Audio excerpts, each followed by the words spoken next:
Seguimos con este tema que veo, bastante engorroso para muchos. Es complicado para el país. Sí, es así, Ramón. Sí, vos estás preocupado también. Y bueno, hay que hacer todo lo posible para que nuestros compatriotas entiendan de qué se trata esto, porque es evidente que hay acá una maniobra típica del Partido Comunista de jugar con la ignorancia de la gente en temas que son de un rigor técnico, te diría, muy importante. Porque estamos hablando nada más y nada menos que del régimen de la seguridad social de un país. El régimen de la seguridad social de cualquier Estado hace inclusive a la política económica del Estado, hace al modelo macroeconómico del Estado, no solo de la seguridad social. Porque respecto a la seguridad social estamos hablando de los recursos económicos que la sociedad se autodetermina a dar para establecer un régimen jubilatorio en las etapas del retiro en la vida, pero a su vez ese régimen jubilatorio, que es el caso del régimen del reparto, el pilar solidario intergeneracional, tanto en nuestro país como en otros países, es un modelo ya bastante vetusto que va dejando,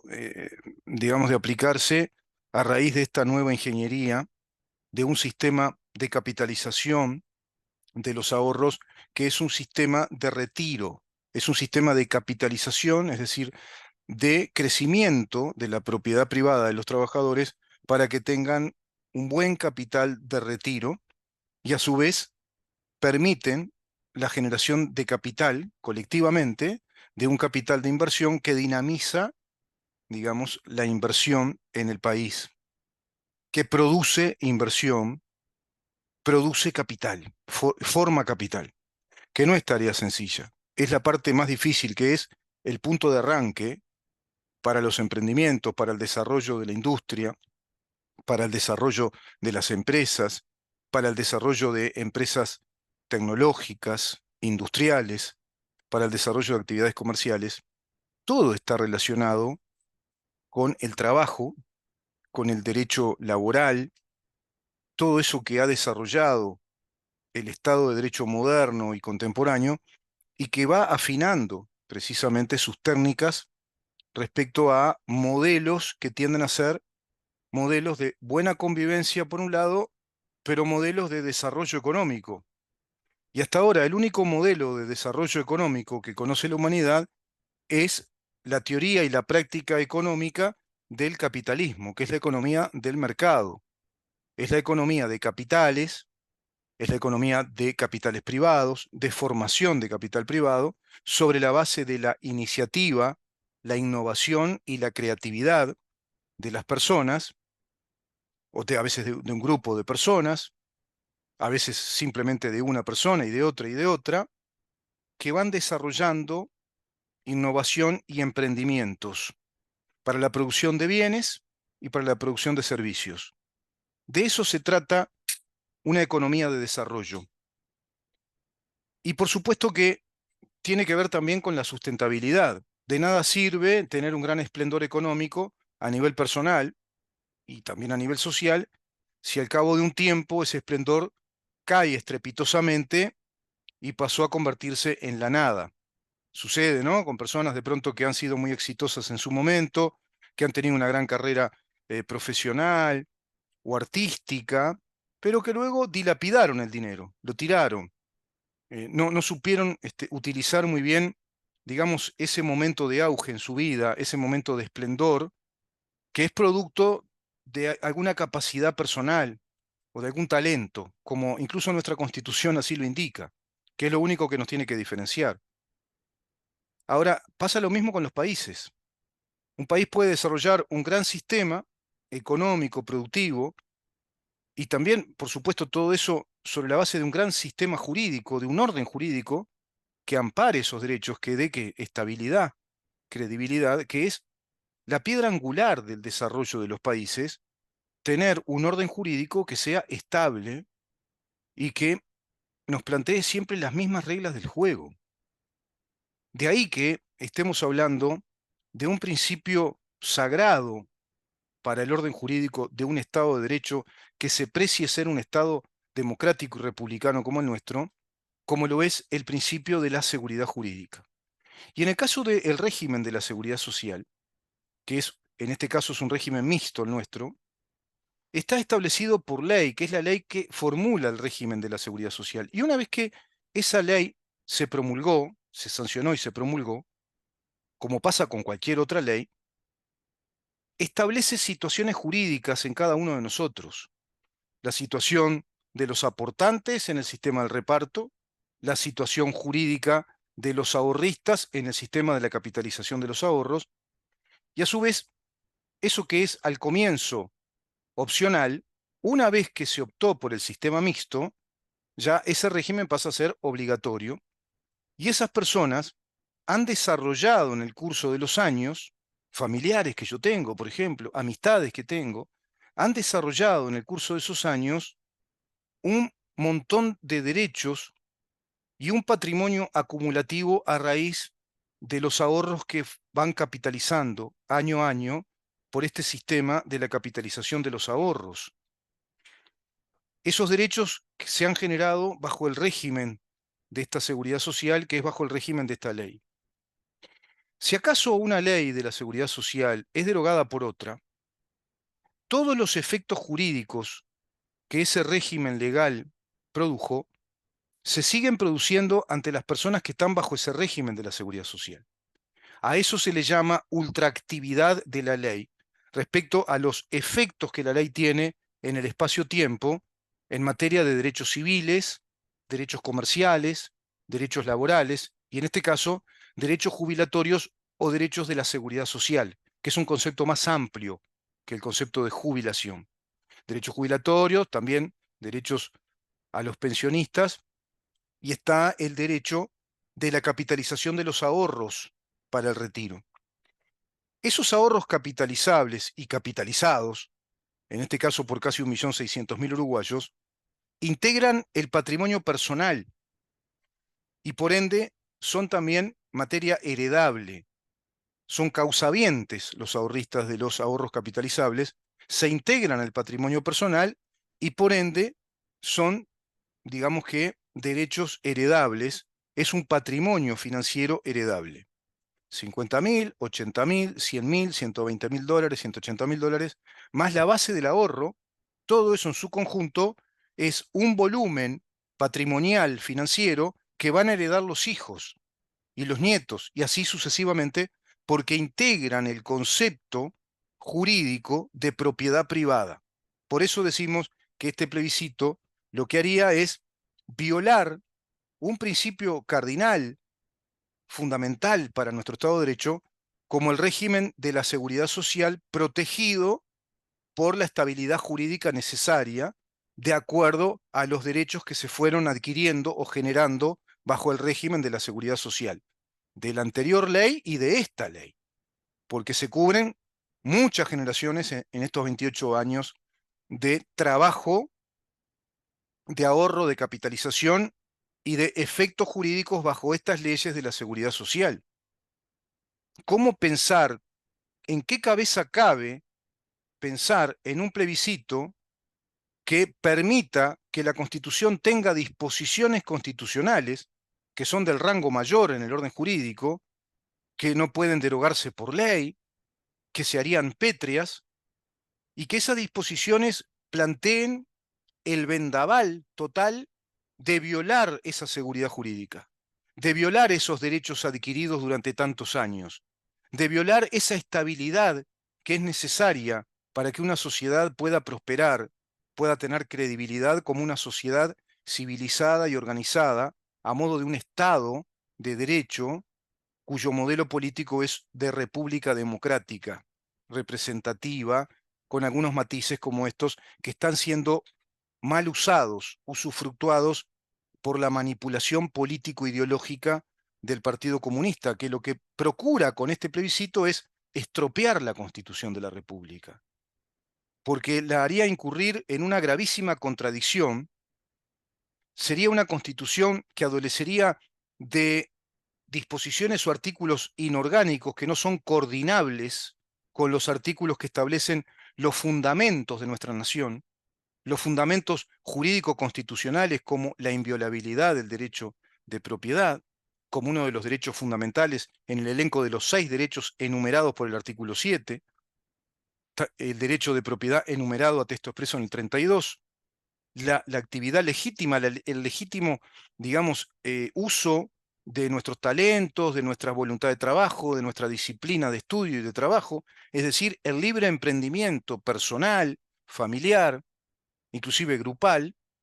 que protege y ampara el artículo 36. Todo eso está a su vez cobijado, envuelto por un gran principio, digamos, que es una especie de gran cápsula protectora que crea el ecosistema jurídico estable, que es el principio de la seguridad jurídica, en tanto los efectos jurídicos y las situaciones jurídicas en las que vamos incurriendo según las leyes vigentes permanecen como derechos que ya hemos adquirido, en este caso, derechos de propiedad a través del sistema de la capitalización de los ahorros, como el derecho a la jubilación a través de los años de aporte al sistema del reparto. No se puede establecer ni por ley y menos por constitución que se hace borrón y cuenta nueva, que se tira abajo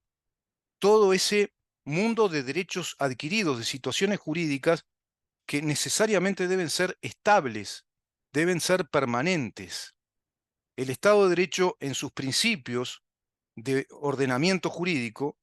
todos consignados en la ley suprema, que es la Constitución, tiene vocación de perpetuidad. Y eso es lo que da las garantías, da la previsibilidad a cualquier tipo de actividad humana, personal. Si Uruguay violara eso, está violando el corazón del sistema civilizatorio de un Estado de Derecho.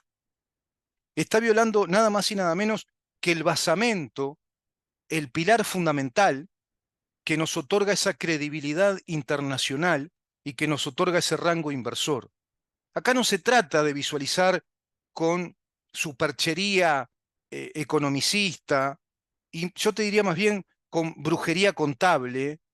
que las personas que defienden el sistema de la SAFAP es porque están privilegiadas, porque tienen altas rentabilidades, porque mirá cuánto gana este otro. En cambio, si todo pasa al BPS, vos vas a tener una jubilación que va a ser el doble casi, te van a poder aportar tanto más y todas las jubilaciones van a estar al mismo nivel del salario mínimo nacional y de ahí para arriba.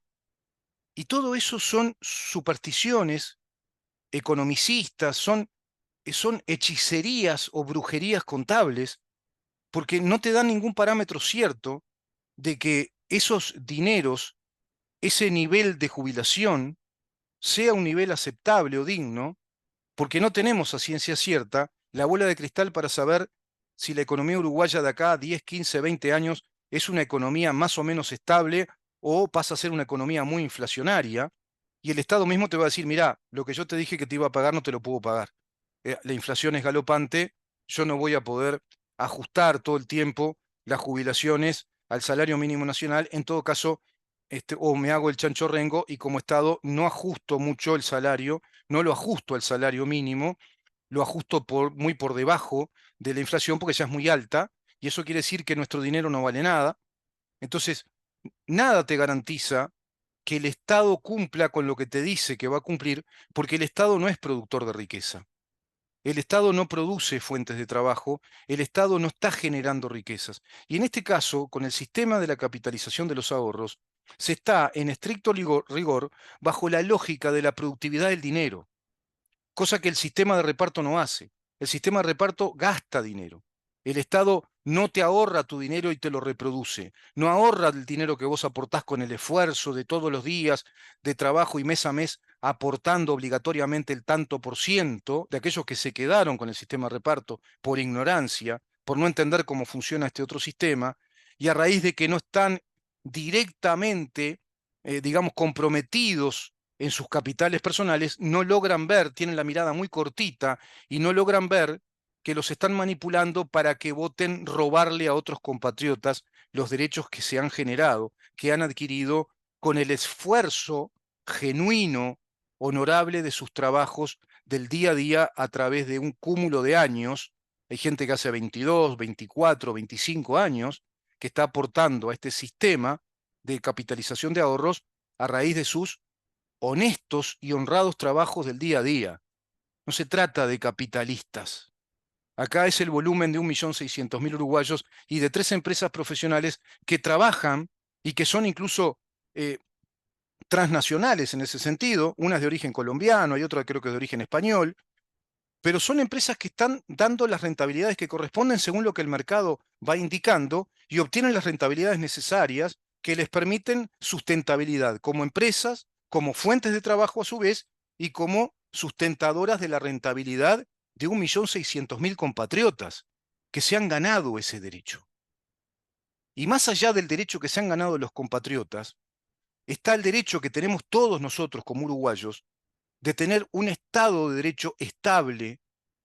que permanezca con los principios técnicos, racionales de un Estado de Derecho. Todos tenemos el derecho y el deber de reclamar que nuestro Estado siga brindando seguridad jurídica, siga brindando estabilidad jurídica. Tenemos el deber, los orientales, de reclamar que no perjudiquen nuestra Constitución. Tenemos el deber, los orientales, de protegernos ante cualquier tipo de tiranía